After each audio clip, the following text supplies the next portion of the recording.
In these next section of videos, we're going to be talking about resurfacing.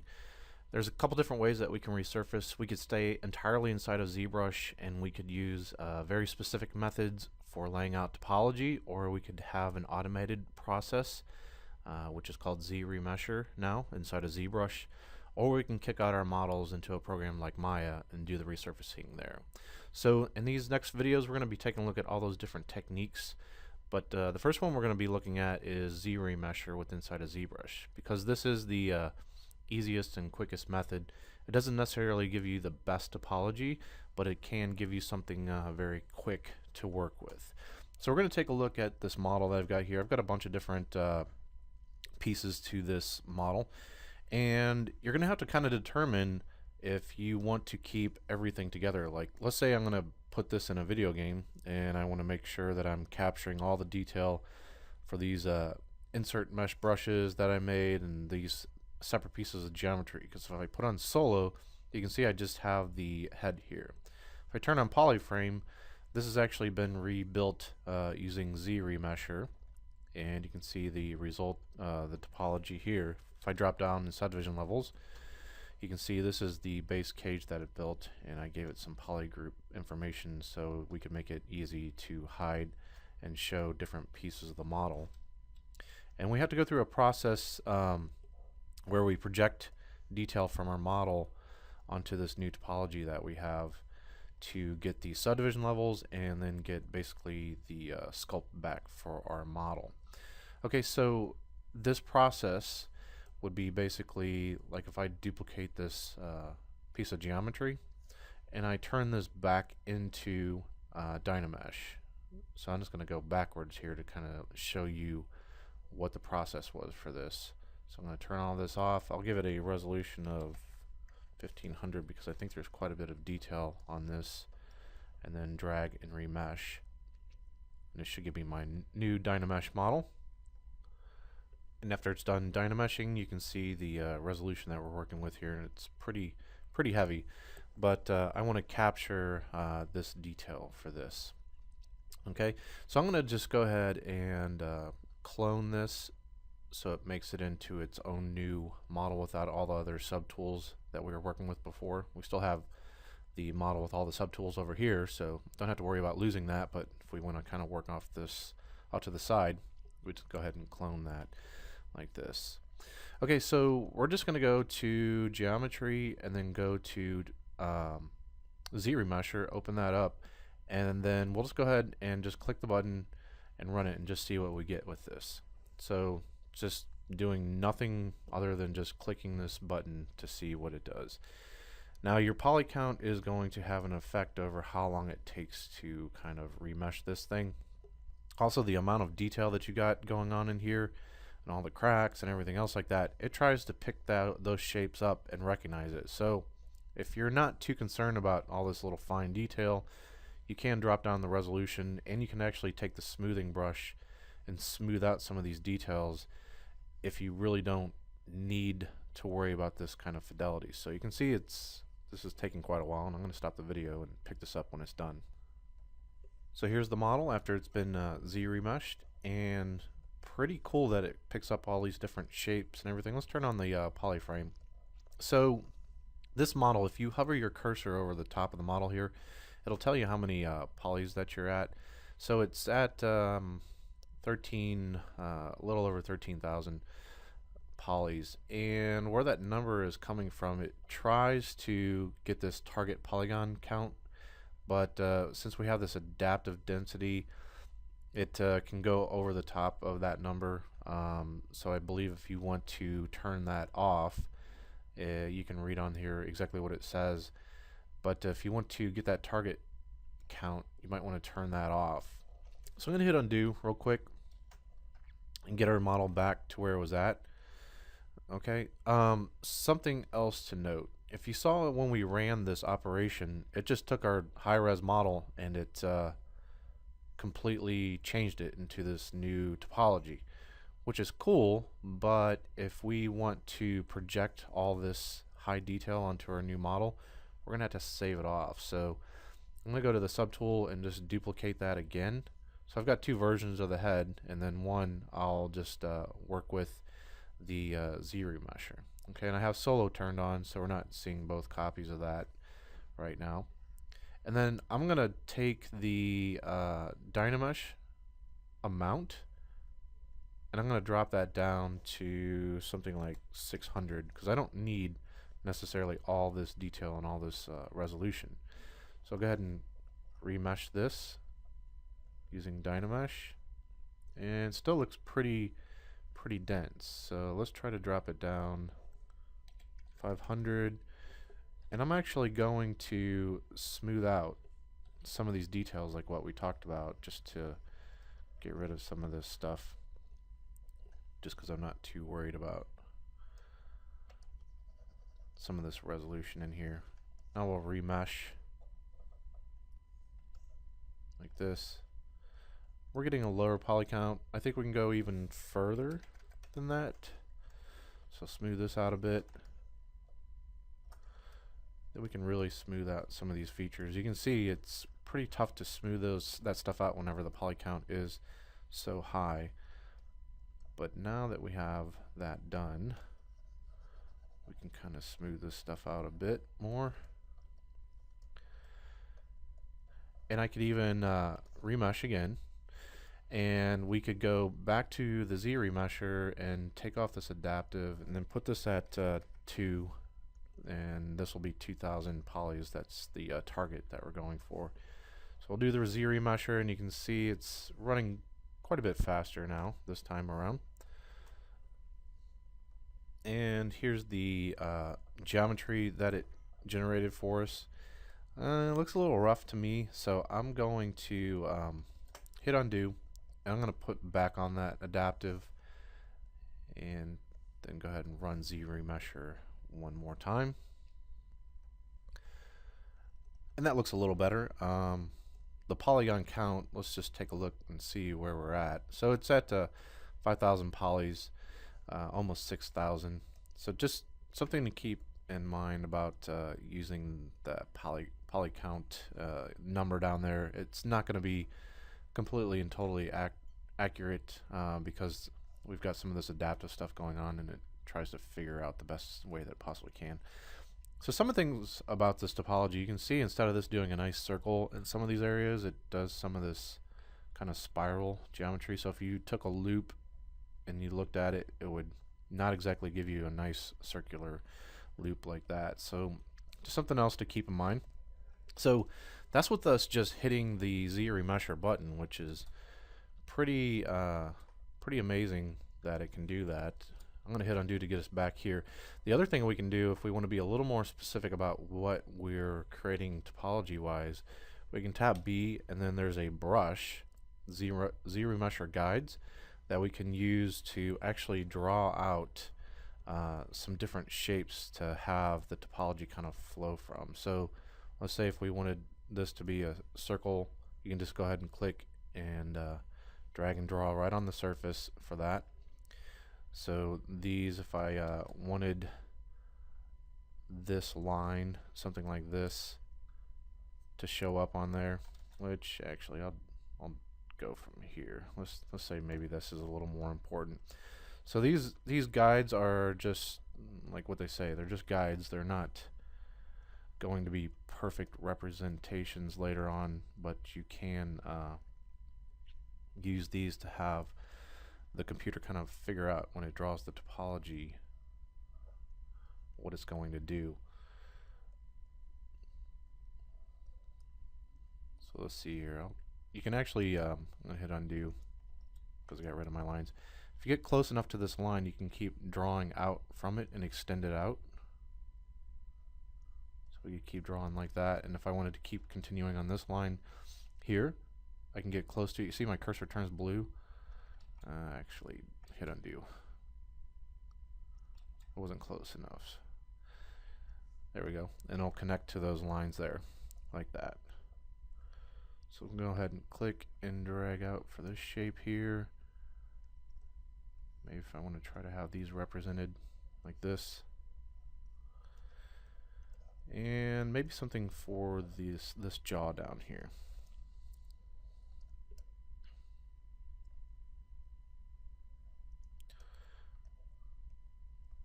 bottom of the mouth. Okay, so let's just try these lines out. We've got these ZRemesher guidelines now, and you can see under ZRemesher there's this whole curve strength, and it's going to kind of try to pull to these lines and kind of look at them whenever it generates the topology. So I'll run ZRemesher again. So here's the results after it's done. So you can see it's trying to retain some of the information that I gave it, and maybe I didn't give it the best information on some of this, but it did try to build some of these shapes out and retain that. The geometry did get a little weird right up in here, so I'm just going to put it on my standard brush, and you can take this and just lightly tap on it and maybe smooth out some of these areas. So it does a pretty good job of getting that whole shape down, you know, and it's not a lot of work on your part. So I think this is pretty good topology for whenever you're just taking a Dynamesh model and you want to add some subdivision levels to it and get this in a little more clean format. This is a pretty good way to transfer the geometry to this, and it could be good for proxy models and things like that, where you're not really too concerned about the exact topology on this. So now that we got the topology created, let's take a look at adding some subdivision levels to it. So we can hit divide, and you can see we're going to start dividing the model. I'm just going to divide at one time, and I'm going to go to the subtool section. I do have solo turned on, so I'm only looking at this one model at a time. If we turn the solo off, we can see here's the Dynamesh version under here, and here's our new topology that we have. So we want to get the detail from this model, turn off polyframe and turn on solo. We want to transfer all this to this new model, okay? And I have the solo turned on. So there's a process for that. We can go under subtool and go to project, and you can see there's this project all button. So project all is going to look at whatever is visible with this eye icon in your subtools, and it's going to project from this model, and whatever else is visible at that time, it'll project those models as well. And it tries to do color information too if there's any poly painting information. So right now I'm only working with 2 models, but if you had a whole stack of stuff, it's really important to make sure that you turn the visibility off of everything that you don't want to project onto this model, otherwise you might get some weird stuff going on. So I'm just going to go ahead and hit this project all, and you can see there's a distance that you can use to project out. So I usually like to do this in stages. So you can see, I'm hoping this is not going to be a problem here, but I can just smooth that out a little bit. I think there's like this kind of like screw head form on there. So then here's after it's been projected, right? And now we'll add another subdivision level to it. So the hotkey for that is just Control D. So we've got another resolution to work with here. And we do project all. And it's going to take, obviously as you get more geo, it takes a little bit longer for it to do this process. So here's the next subdivision level up. And turn on my polyframe. I'm going to hit Control D like this, and we'll hit project all again. And as it's doing this, let me tell you that sometimes you encounter these areas where it's not projecting far enough, or maybe there's this little part in the corners of your eyes or the corners of your mouth that kind of messes up. This usually gets you about 95 to 98% of the way there, and sometimes you just have to kind of smooth areas out and resculpt it, or you might have to take the move brush, and then just one specific area you might have to move the model in just a little bit to make sure that this project all catches. But once it's projected and everything's kind of working okay like that, then you don't really have to mess with that area too much anymore. You might look at the topology and might say, okay, this is kind of stretching a little bit, so you might want to smooth it. You can move the model, and if you want to try to move where those build lines are kind of showing up, you can kind of try to wiggle that around a little bit using the move brush and get that into shape. And so I'll do a project all again, and it looks like from the resolution on this, I'm probably gonna have to add one more subdivision level, and if that doesn't do it, I'll have to do 2. You just want to try to keep your poly count as low as possible with still getting the detail back from your model. You don't want to lose detail on your model, which you can see here's some of these problem areas that I was telling you about. It didn't project over perfect. So I can kind of smooth that out a little bit more, and we'll try the adding another subdivision level. Control D, and then do a project all, and hopefully this is the last time that we're gonna have to run this. And like I was saying, as you go up, it's going to take longer, and if you just add a bunch of subdivision levels and you run this, it could take even longer. So you might want to do it in steps just to make sure that everything's transferring over okay the way that you would expect, and it will end up saving you a little more time in the long run. So here we are after that projection that we did here, and I want to check this one last time. So I'm still a little low res on this area, and I'm a little concerned about that. So let me switch over to our original model, which has got a little more detail on that.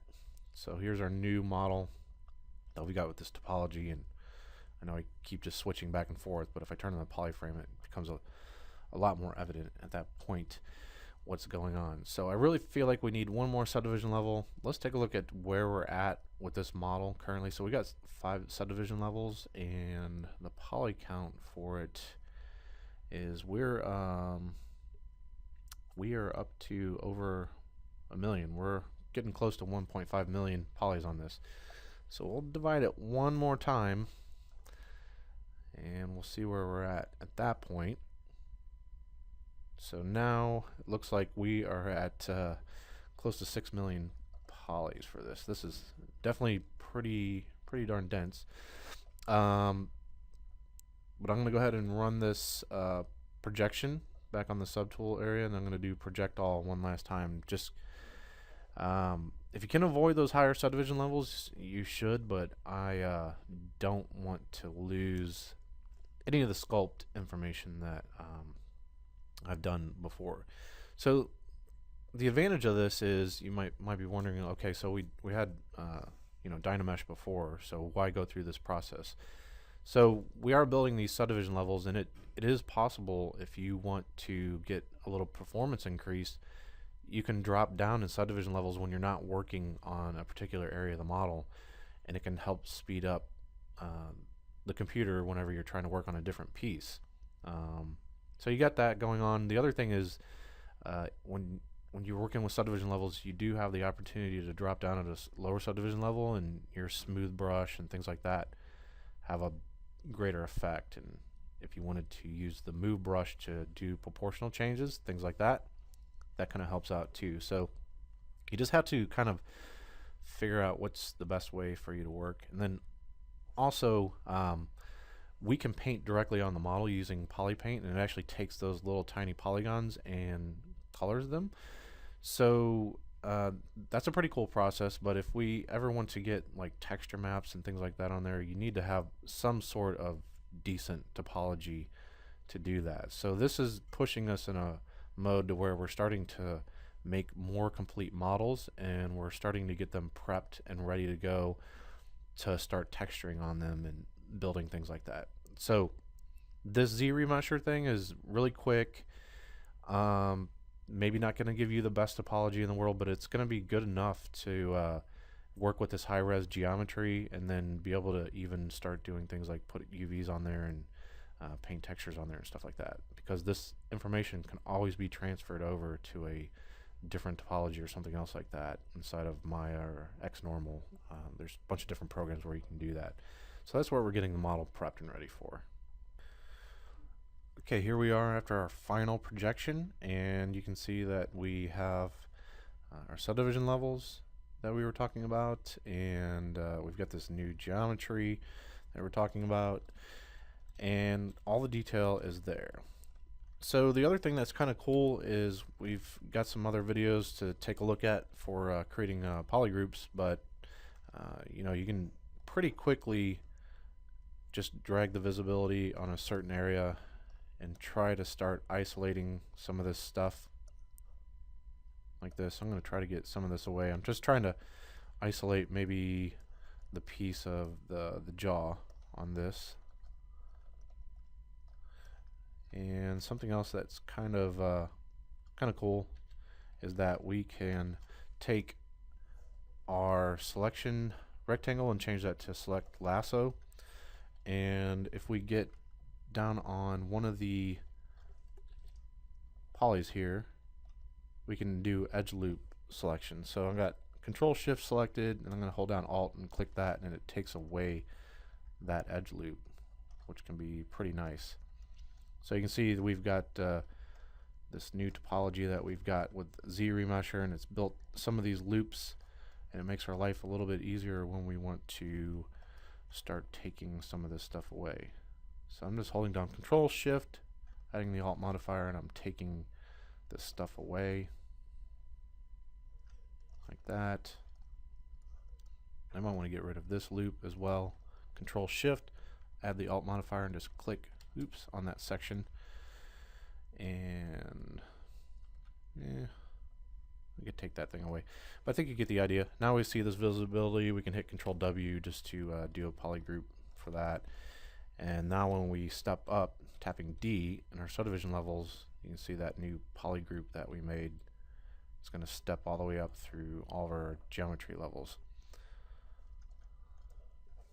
just like that. And then we can just hit Control Shift and then click on an area. Now it's going to be easy for us to kind of, if we want to do more refined sculpt inside of the mouth, or if we want to go to the top of the head, it's going to be real easy for us to get to those different sections and start sculpting on that.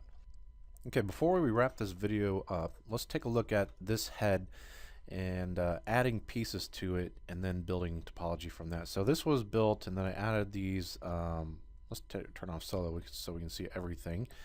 I'm just going to hold down Shift, click that eye icon so only this is visible. So we've got our head, and then we want to turn on the visibility of these eyes that I added later.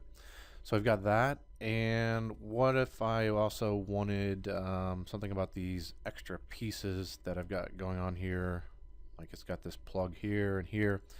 Now if I go to these extra pieces, and I really don't need anything other than these plugs up here and the things in the back of the head. So I'm going to go ahead and kind of isolate that, Control Shift, and then click and drag out on this. And I know I've got some extra stuff added here, but we can always take that away, and that won't be a big deal. So I can just go hold down Control and Shift, add the Alt modifier, and take the visibility of that stuff away from what we're looking at here. So when that finishes up, I think there might be still some kind of plug here. No, I had that on, I've got symmetry turned on with X, so it hid both sides. Now I don't want to project these eyeball shapes. I think that's going to cause a problem, so I'm going to get rid of the visibility of those things. And I think for this piece I don't want the teeth either, so I'm going to go ahead and hide the visibility of those as well. So here's what I'm looking at. I've got the head with these eye shapes, and I've got the plug things turned on here and here and on the back. So this is what I want. So there's a way that we can merge down that we've looked at in some earlier videos. If we say merge, we can say merge down, and you know, this visibility would be on, so this needs to be moved up. We could move one of these models up by clicking the up arrow or down arrow to push it up or down in the stack for subtools. But what we're going to look at is, instead of doing merging that way by being very specific and just merging down one, we can say merge visible. If we go ahead and say merge visible, it's only going to merge the things that are visible. It doesn't look like anything happened, but it's actually going to make some new tool for you up here. So if we click on that, you can see here's our new merged version that's got all these different pieces on there. Okay, so if we turn on polyframe, I think it's going to retain the polyframe information on that. It's going to return the polygroup information, I'm sorry. But now if we want to resurface this thing, now we've got all this in a mode to where we can just go under geometry, and we can go to Dynamesh, and then we can turn Dynamesh, the resolution, up to something halfway decent, and then say Dynamesh, and it's going to remesh this thing for us. So this is going to get us in a place where we can start to resurface this, but if you remember earlier in the video what we talked about, you'd want to make a duplicate of this model before you do this. So you got two versions. You got the version that's nice and high res and it's got all the details, and then you're going to use that to project onto this new topology that we start to build. But you can see with this, it's going to, at that lower resolution, it's still going to retain all the shape, and we've got this eye built in there now and everything else like that, and these plugs. And so whenever we go and run ZRemesher on there and we drop down the poly count like this and we run ZRemesher, it's going to now look at all this topology together, and it's going to build us a cage, a base cage, based off of the eyes being in there and everything else like that. So that's what I was kind of talking about at the very beginning of the video, where, you know, if you're going to make this and it's going to go into a video game or something like that, and you want to have all those pieces represented, and you're going to bake all that information down later onto this new kind of topology, you want to choose very specifically about what pieces you include on this whenever you're going to build the topology for it. Okay, and here is the topology that I built, and you can see it's at least got representations of geometry for those new shapes that we added on there. So it might not be perfect, but it's at least enough that it's going to give you some things with the silhouette and kind of change the silhouette on the model.